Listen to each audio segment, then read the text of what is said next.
Hey everyone, today we're going to be going over the S130 280ZX Front Crossmember.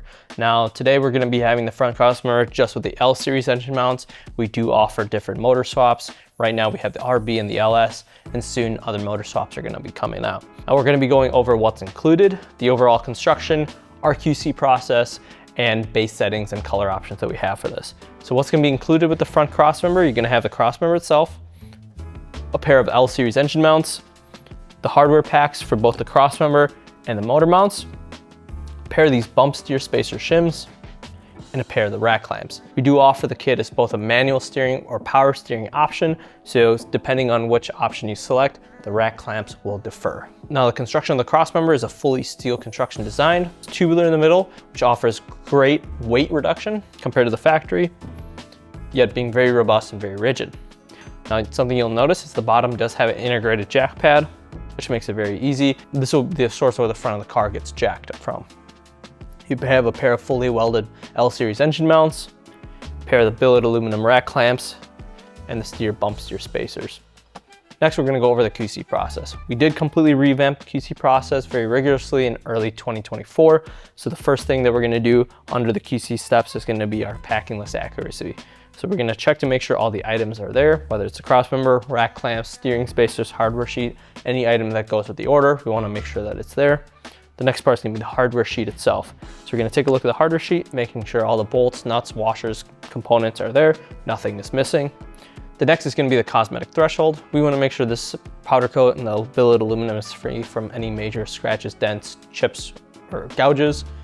Here we can say that it's visually sealed from the powder coat, and the billet aluminum rack clamps look beautiful. Now something to consider is that we do have to hook the parts that get powder coated.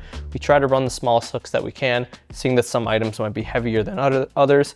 The L series engine mounts might have a really small hook where you might not see where it gets hooked at all, versus the crossmember being a little bit heavier might have a hook mark. We try to hook it in areas where a bolt or something would cover it, so it makes it so you can't even see the hook mark once it's fully installed, but that is something to consider. The next part is going to be the hole tolerances. It's going to be checking to make sure all the holes are within our accurate tolerance. We do have a keyed chain over here.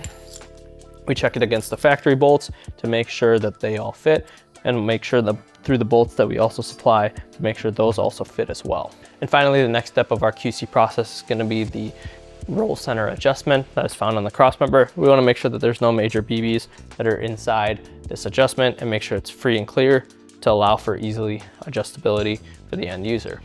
And next we're gonna go over the base settings. If your car is within 1 to 2 inches lower than factory, you can go ahead and use the second from the bottom hole. If you're gonna run the factory ride height, you can go ahead and use the bottom hole. And for every inch to inch and a half that you lower it compared to factory, you can raise it up 1 notch.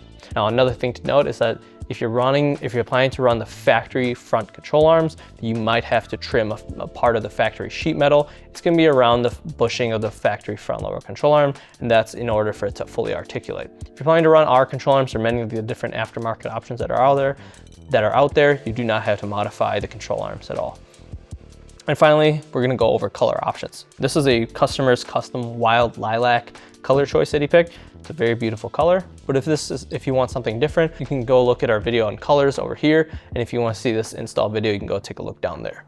Thanks again for watching. If you have any other questions or concerns, give us a call or shoot us an email.